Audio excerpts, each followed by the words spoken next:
Hello, Marlon here.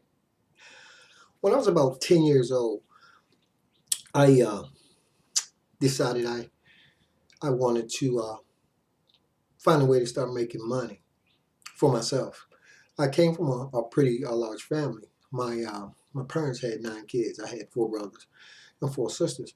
And although my parents were very good at trying to do the best they could do with what they had, money was always tight.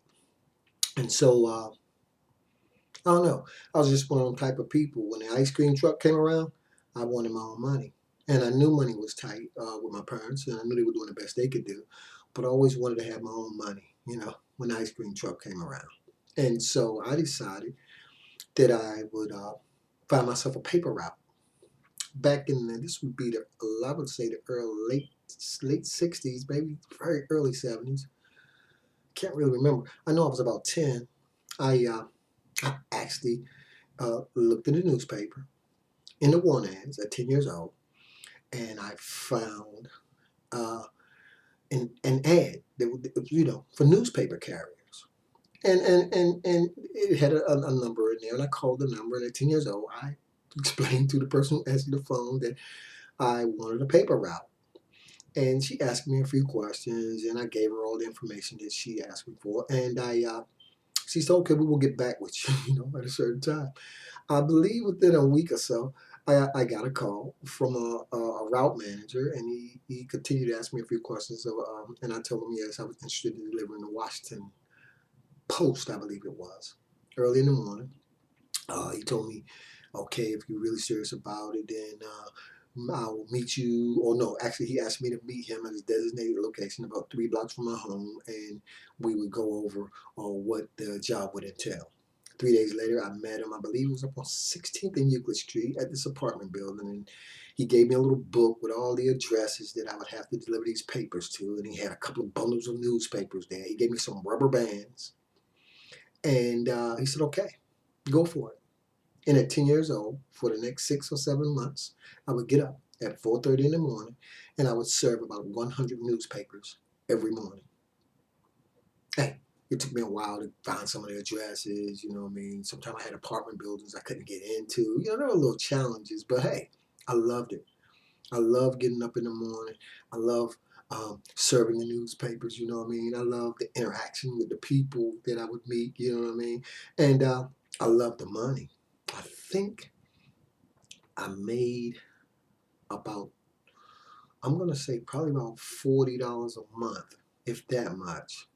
But it didn't matter. $40 a month for a 10-year-old back in the early 70s, that was a lot of money, right? Anyway, I did it. I was 10 years old when I got my first paper route.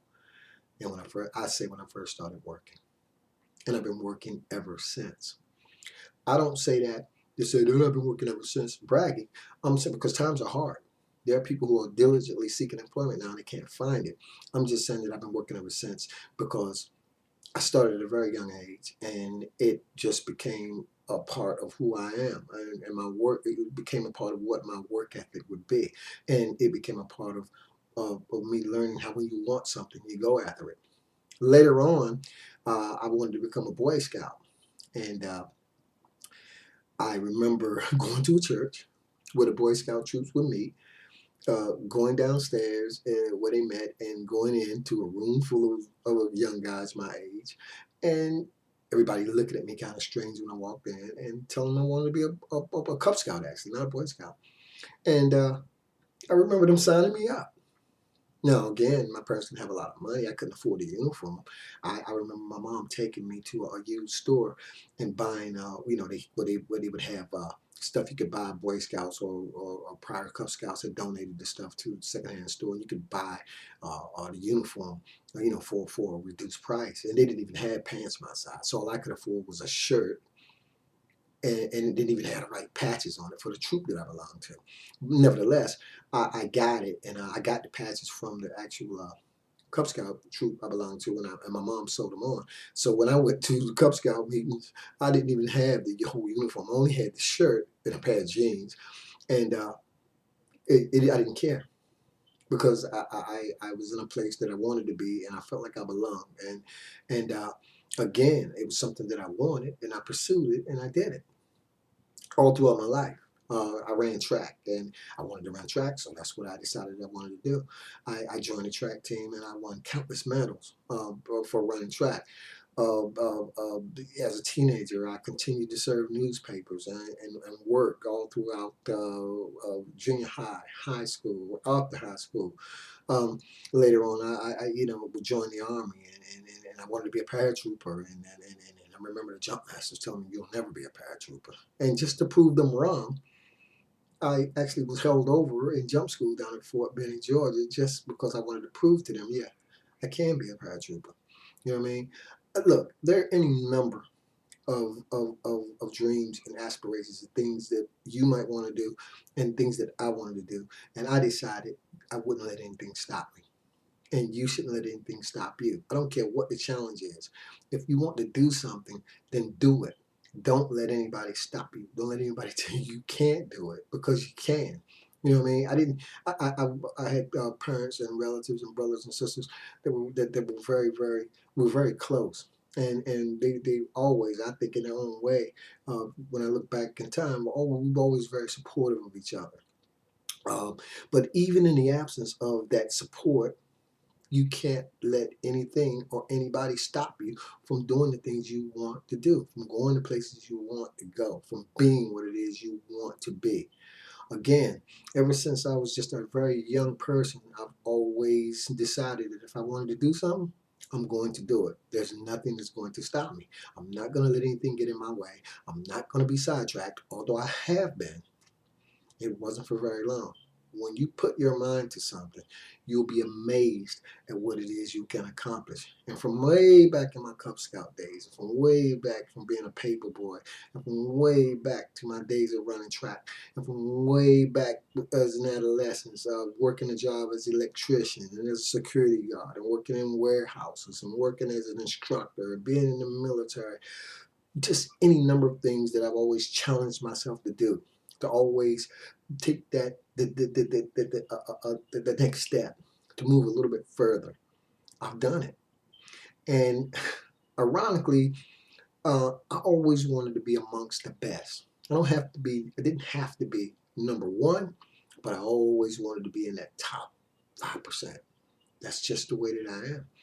And you can be too. You can do the things that you want to do. And you don't have to dance to the beat of somebody else's drum. Don't look for validation from other people. You understand? You don't need validation from other people, because other people will try to scale you up or down, or they'll try to validate you, or they'll think that you need validation from them, but you don't. You don't need validation from somebody else. And remember this: you may not be the best at everything you do, but always do the best at everything that what you do. You don't have to be number one, but always give it 100%.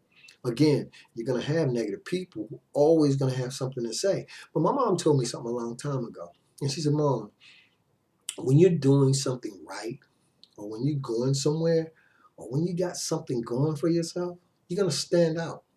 And when you stand out, there are always going to be haters." She didn't say haters, because that just wasn't one of the words people used. But she basically said you're going to have people who are going to envy you. You're going to have people who are going to try to lay tripwires. You're going to have people who are going to talk about you. She said that's a good thing, because that means you're doing something right. Don't get sidetracked. Don't ever second guess yourself. Don't ever believe you can't do what it is you want to do, because you can. Look, I'm in the process of building a team of people who want to make money for themselves from home. People with an entrepreneurial spirit. That's what I'm doing. That's what I do. So at the bottom of this video, there's a link that you can click on to discover what it is I'm doing and how I'm doing it. That's if you're on my YouTube channel. If you're on my blog, there are a few places you can go. There are tabs at the top of this page.